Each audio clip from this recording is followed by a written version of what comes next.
Oilers Stars game 4 in Edmonton Western Conference Finals in the NHL Playoffs. Guys, welcome into PuckTime on WagerTalk TV. I'm Andrew and I have Carmine with me to break down this game. We'll look at some future odds. We'll look at everything involving the Stars and Oilers sides, totals, props. The Panthers, they tie things up last night. They tie up the series at 2. And of course, the Edmonton Oilers, Carm, are trying to do the exact same thing tonight. Very interesting to see if we have the exact same script for both series. As we'll see the road team win the first game, and then the next team win the next 2 games. And then, of course, tied up last night with the Panthers. So what are your thoughts here, Carm? Edmonton, they played a great first 20 minutes. And you talked about it yesterday on the show when we were recapping the game. This Dallas Stars team responded with an even bigger period in the second period in game 3.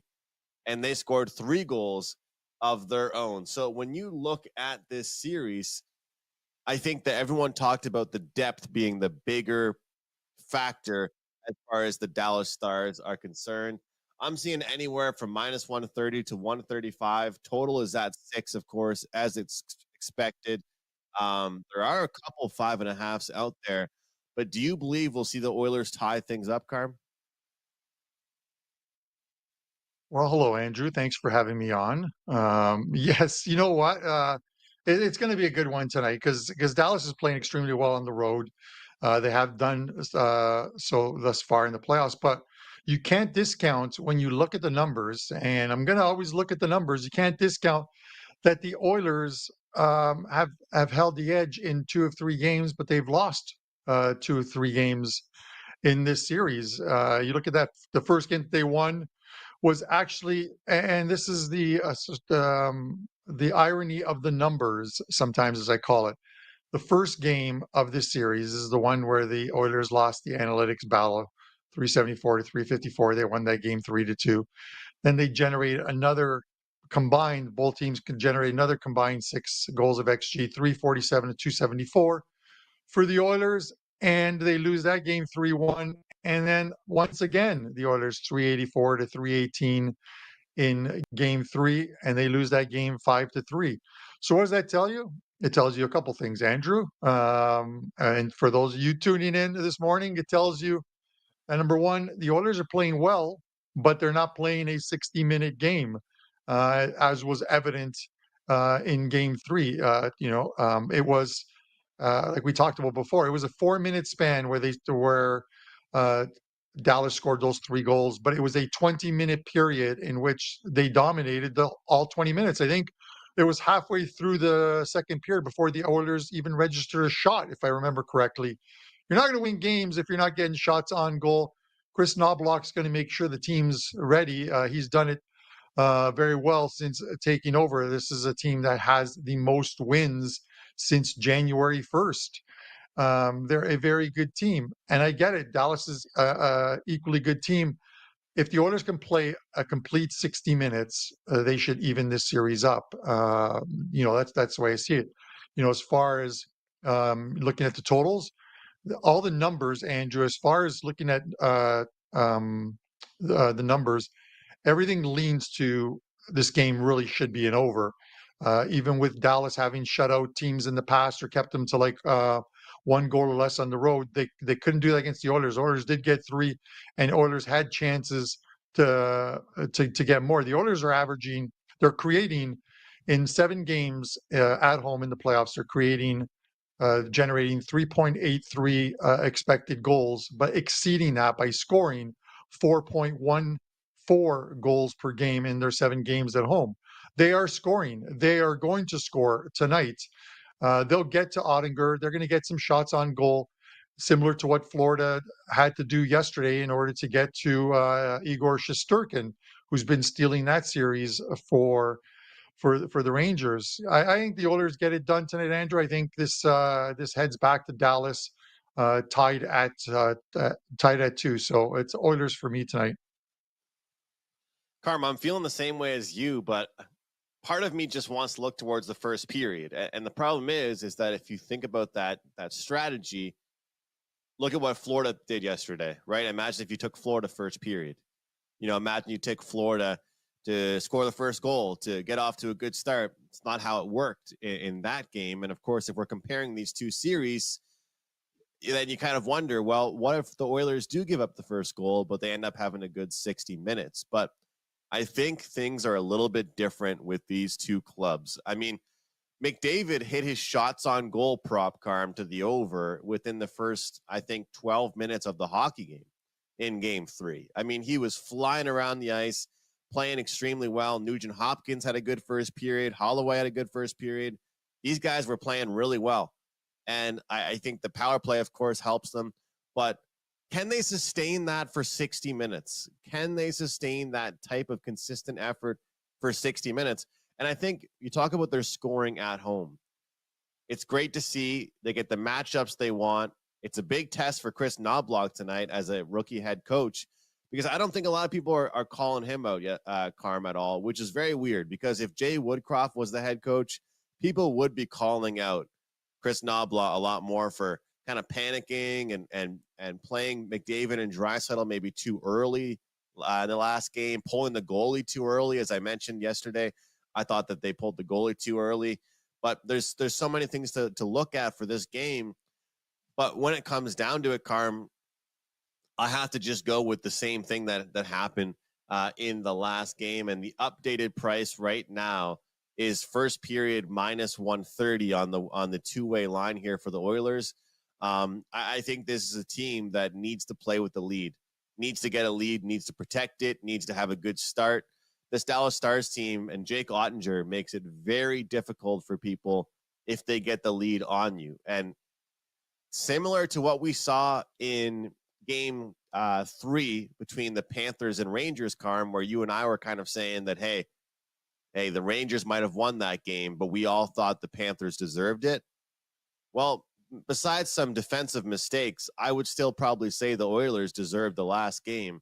So I'm going to go right back to the first period, though. I will not trust them for the first full game as of right now and just take them to win that first period.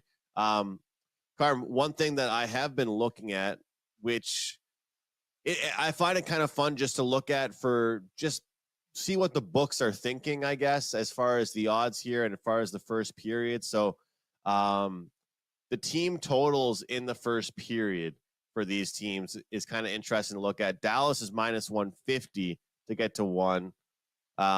Edmonton minus 165. Total to over 1.5 is minus 130. Both teams to score is plus 165. I think it's a pretty good indicator here that minus 165 is the price for the Oilers to score a goal in the first period, but we're seeing just minus 130 for them to win the first period. I think if they get off to a good start, they score the first goal, I do think they'll win the first period in this one. Andrew, you're better at those than I am. I subscribe to the stay in my lane on what works best for me, whether it's player props for the most part. Those are always up and down, but sides and totals. I stay in my lane with those ones. Every once in a while, the team totals. You're much better on team totals than I am. The one thing on these prices is, and I mentioned it the last couple of games is, and for this last one against Florida is, with these 4 teams, and I think it's parity. I think they're evenly matched. They're 4 very good teams. There should never be a favorite that is like minus 170 in any of these games. I don't care if the game is in Dallas. I don't care if it's in Edmonton. I don't care if it's in New York or whether it's in Florida. Florida was like 170-ish yesterday. They got the win. And I'm happy about it because of the prop bets I have on the series to go at least 6 or 7 games, for it to go 6 or 7 games. So I'm going to cash that bet, that plus 105 bet that it goes 6 or 7 games. I'm happy about that, but minus 170 is just too big a price to lay. It's a bankroll killer because you look at it, and I'm going to talk about the Rangers one just quickly before we get to this Edmonton one, Andrew. You can agree or disagree with me, and you guys in the chat can as well, but we've yet to see the Rangers play their best game. I don't think so in the series. I thought maybe game 2 was their best game that they played, but we've yet to see them play like they played during the regular season, their best game. And maybe that's just Florida enforcing their will on them, because Florida's been the better team in the series. And I'm sorry, Ranger fans, if you think I'm being disrespectful, Florida's been the better team in this series, and yet the series is tied at 2. Home ice for the last 3 games means nothing. Florida could go to New York, win there, and then lose at home and go back to New York for Game 7. Could very well could happen in this series. It's been zigging and zagging, and the Oilers. You got to think about, Andrew. What's the threshold on what you want to pay for the Oilers against a very good Dallas team? You said I think is at like minus 130 ish, minus 135. At some point, if that was to get any higher, and I can't see it getting to 140, 145, all the value players and sharps would have to come in and take Dallas. How do you not take Dallas at plus 120 if the price dictates it? So it's not about what you're seeing on the ice, because all 3 games, I think, have been evenly matched. You talked about Knobloch and pulling his goalie. He pulled his goalie a little early in game 2, led to an empty netter, but they also gave the puck away, and Skinner was kind of left on his way to the goal. On his way to the bench, and when that goal was scored. So those things happen. The one thing we've seen in this series, and we talk about good coaches, is look at what Laviolette did with the Rangers. Calling a timeout, bringing his team to the bench, not even saving it for the end of the game. He used it when they needed it. Maybe Knobloch should have done that in game 3, when clearly the Dallas Stars were all over the Edmonton Oilers. Maybe use your timeout before it's too late and that timeout becomes useless. So 2 questions for you, Andrew. Thoughts on maybe using those timeouts? And then secondly, what is your limit on what you would be willing to pay to play the Edmonton Oilers tonight? As far as the timeouts, Carm, I will say this. In the moment, I'm always saying, what are they thinking? What are they thinking? Why would they call a timeout so early? But then after they do it, usually it seems to work. And the thing is, sure, in the NHL, for everybody that doesn't know, you don't get a lot of timeouts. You get the one you got to use there. So people will wait and wait and wait and wait, and they'll use their timeout with 40 seconds left. Well, sometimes, Carm, it's too late to accomplish anything with 2 minutes left in the game. It's too late to reset your team. So I like when coaches call the timeout earlier, get a discussion going.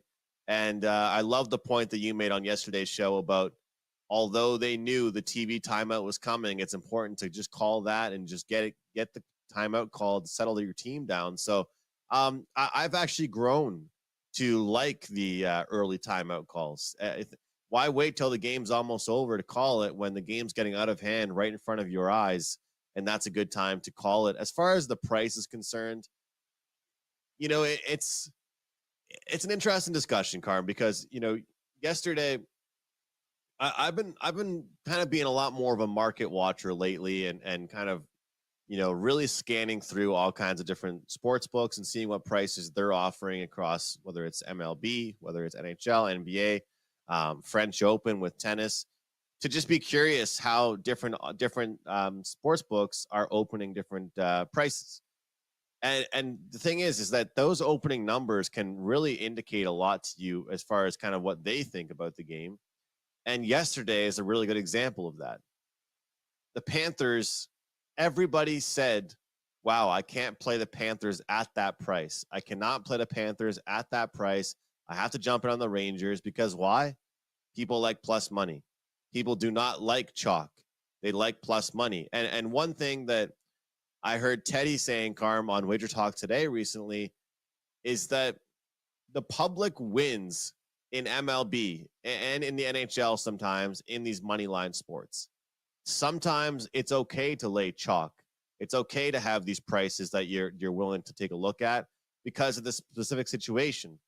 They wouldn't have opened Florida at such a high price yesterday if they didn't want New York money. They were begging people to jump in on New York, right? If they opened them at minus 140 or 50, then I think they would have got a lot more Panthers money. In this scenario here, I kind of think they're almost inviting people to take a look at Edmonton. It's really, I think this is kind of a reasonable price. So, like I said, I'm taking the minus 130 in the first period, which is, of course, very similar number to what the full game is. I wouldn't go much higher than that, maybe 135. I think any higher than that, I would start looking at some defensive props, whether it would be a save prop on Skinner or whether it be taking unders on shots for some of those guys. But it's a really good question to ask because one thing, and this is a self-reflect for, and I appreciate you saying that to me about the team totals, Carm, because I did have some success with it during the season. However, sometimes this season, trying to protect my bankroll and not lay chalk, I actually hurt my bankroll by trying to play these team totals, and they didn't get there, but the team won. Carmen. And the worst part is I talked with you about this last summer. I remember the conversation we had together on the phone where I said to you, Carm, I'm not going to be scared to lay some higher prices if I like the spot. And you don't know how many times this year that I had teams like Colorado or New York or Edmonton or some of these teams over on their team total, but they scored exactly 3 goals and they win their game, right? So I think this price is appropriate, but I wouldn't go much higher on Edmonton. I wouldn't go much higher on them. I want them to win, but the script doesn't say that they are going to win and follow along on what's happening in the Eastern Conference as far as the series being even, going back to the number 1 seeds venue for Game 5, and obviously us seeing a Game 6. Obviously, the more games, the better. Do I want to see Edmonton win tonight? Of course. The Canadian in me wants to see a Canadian team go far, but there's also the better in me that that has to put that bias aside and look to see who the right side is and where the money should go. To that point, guys, one important thing, and Andrew and I had a conversation with someone who, Andrew, we won't even mention the name, but he's very sharp when it comes to sports betting. And he gave some advice, which is, and this is where you can use our live lines. I mean, you should be using our live lines. If Circa and Pinnacle, 2 of the sharpest books out there, and whether you agree or disagree, that's up to you. But if they're giving you the best price on a team, you gotta think twice about wanting to take that team. I'm telling you right now, Pinnacle's been around for a very, very long time and is the sharpest one that there is. And Circa has some sharp traders as well too. So, with that said, you can go in there and drop a boatload. Circa's going to take your money. They'll adjust their line accordingly. But NHL, you look at different sports, Andrew, NHL, NBA, NFL, even MLB. I have to think that NHL probably ranks 4th, and then you can start throwing in like basketball into that too, college basketball, college football. It's what NHL is. You know what I mean? It's part of the mainstream sports market, but not not one of the top 4 or 5. Again, you got to look to see, at least keep in mind what books like Circa and Pinnacle are offering, because if they're giving you the best price, you got to think twice. I wasn't looking for a rhyme there. I wasn't looking for a rhyme. Yeah. But and that's the thing. So that's one thing I wanted to touch on. I'm seeing Circa right now has the lowest price on the board at minus 130, but everyone is from like minus 130 up to minus 135, which is our consensus. Over at Penny, they have minus 134 on the Oilers tonight. So what I'm talking about may not apply to tonight's game, but it applies in general. So it's something you need to pay attention to. They've been around a very, very long time. And they've been around so long that, I went to their offices in Curacao back in the early 1990s, I believe it was, or sorry, the mid to late 1990s. Went to the island of Curacao and visited them and another sports book. So, yeah, it was a cool facility, but you walked in, and this is what the building looked like before. You walked in, and where all the people were in their cubicles working, because there's no phone lines. There was one number for Pinnacle, and it wasn't ever published, but some people knew the number if you needed to get a hold of somebody. Everything is by email with Pinnacle. I went in there, and it just looked like a school gymnasium or a banquet hall with all cubicles in the middle, and that's all office cubicles, and everyone is just busy working away, replying to emails because they have a huge customer base. But that's what it was back then. So thought I'd throw that little tidbit in. Well, Karma, I think this is a nice discussion here on the show. I think that you're right. And you said today might not be a good day to use it as an example, but I still think it is because if you look at it, look at the entire odds board. I've got about 10 sports books in front of me right now, and Circa and South Point both hanging minus 130s. FanDuel, to the absolute surprise of nobody, and I'm happy we have no affiliation with any sports books here, they're hanging minus 137 on the Oilers. DraftKings minus 135 on the Oilers, right? I mean, some of these websites, Bovada, minus 138. So everybody out there, ask yourself, which books do you respect? Which books do you respect how their odds come out, how their odds move? And you can really learn a lot by just watching the odds screen. And an even more important question, which books do you not respect, right? Which books do you think that have public money flying in? They're going to purposely give people higher prices on favorites. Because I know I've got books that I use specifically for underdog betting, specifically for team total betting, for player prop betting. I mean, if you're not shopping around for some of these player props that we give out on the show, you're really, really missing out. Player props can be so different across every board. And I know people that bet player props like very hardcore, and they'll bet 5 different goal scorers from 5 different sports books in a span of one night. And people might say that's crazy, Carm. But if you're betting, serious money, it all adds up. If you can get one guy at plus 190 and a different book is offering him at plus 210, you can guarantee people will be shopping around, finding the best book possible. Take a look at it. Carm, a few props for me for tonight's game. That'll be it for me as far as info on this show. Kane, under a half a point. The guy has really quieted down, has not done much for the team. He's gone over 4 of his last 5 games over on his shots on goal, but he has not been recording a point. Ekholm, under 1.5 shots on goal. He's hit that in 4 of his last 5 games. That's plus 115. The Bouchard assist prop just continues to hit. I feel like we have to keep taking it. I took it last game as well. We had a guy in our live shorts on YouTube here commenting 2 weeks ago or last week, I think it was, asking about the Bouchard prop. Do we continue to play it despite the juice going up? As long as it's at a half, if you can get minus 140, 145, Bouchard assists is a really good prop to take. Tyler Seguin over 2.5 shots on goal is one that I like. And we're going to go with Harley under 1.5 shots for the Dallas Stars. Goal scorers, so hard not to look at Wyatt Johnston, Carm, with how he's been playing.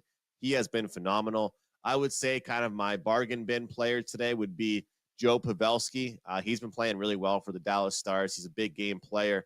So I think he should get the job done. And as far as the Oilers, I do think that Holloway has been playing so well. He deserves to find the back of the net as well. And Carm, those power play points, before I throw it over to you, the power play points have gone really well.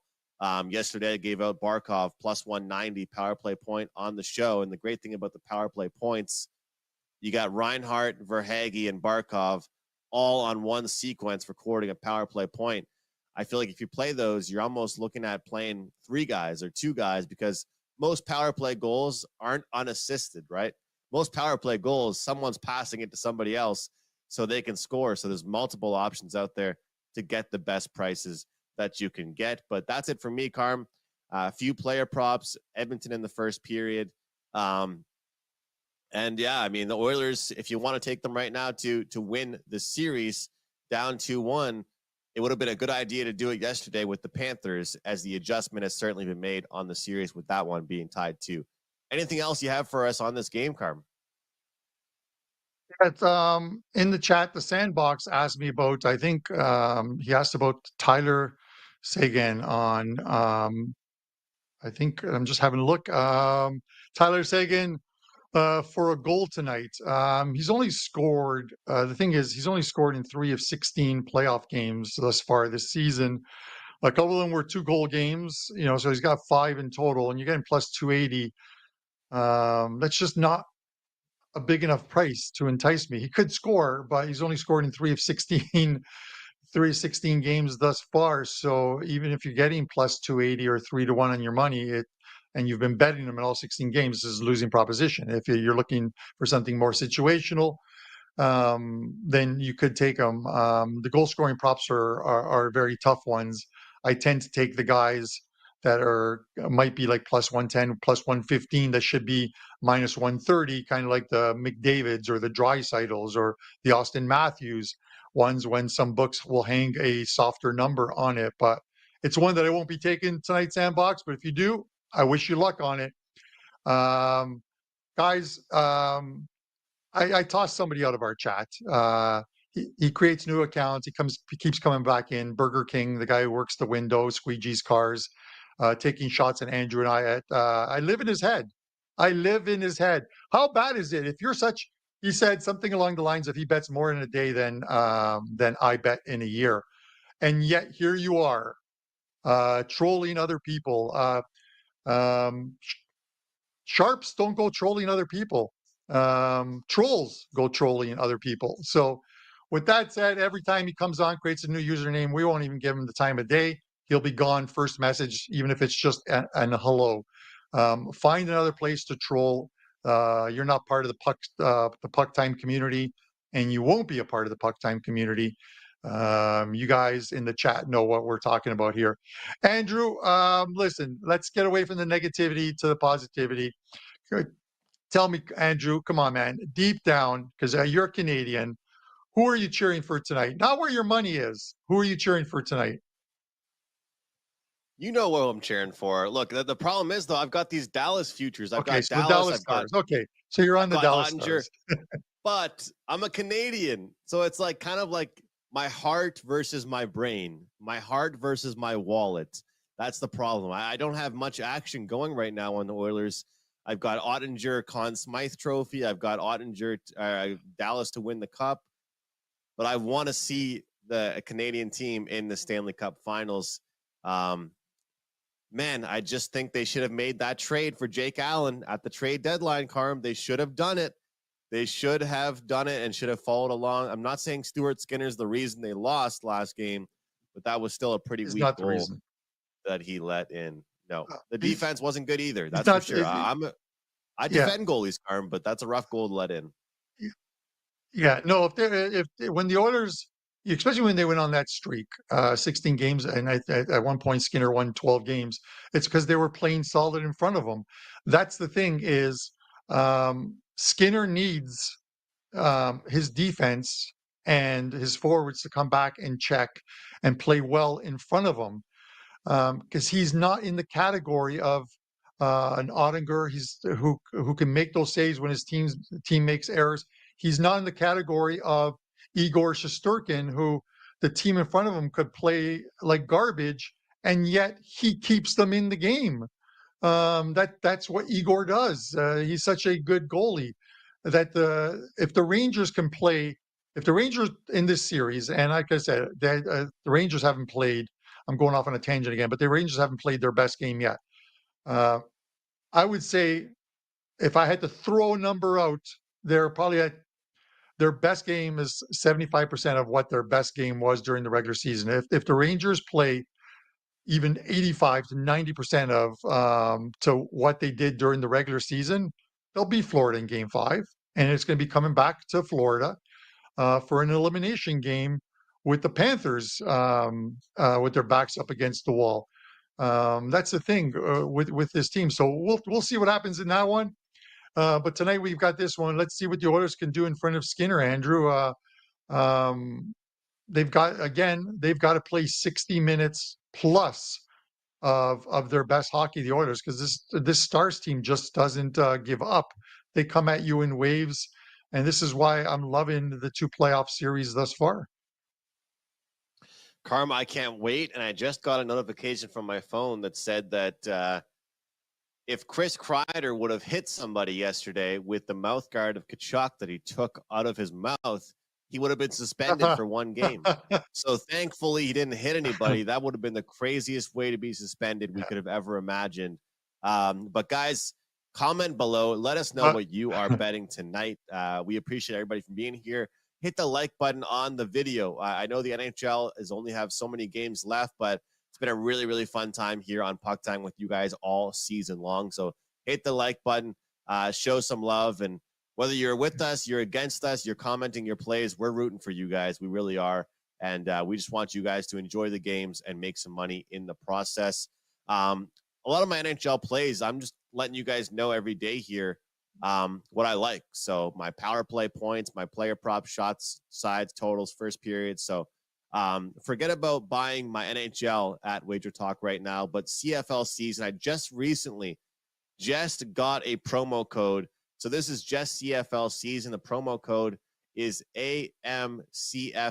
AMCFL will take $50 off my current early bird special CFL season.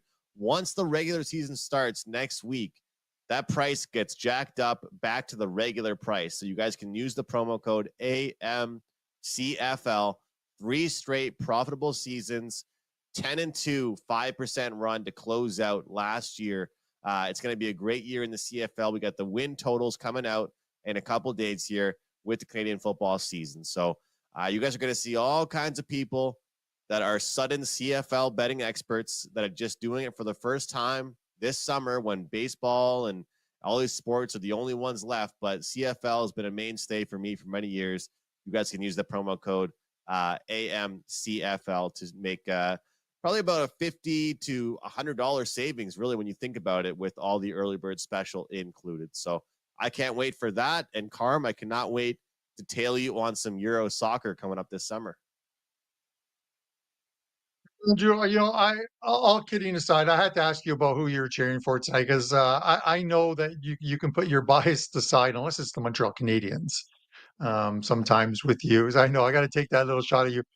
But you got to put your bias aside when you're betting any type of sports. And this story because last weekend I'm a season ticket holder for Toronto FC, the MLS team up here in Toronto. So I go to the game, the first game of the season that my wife has come to.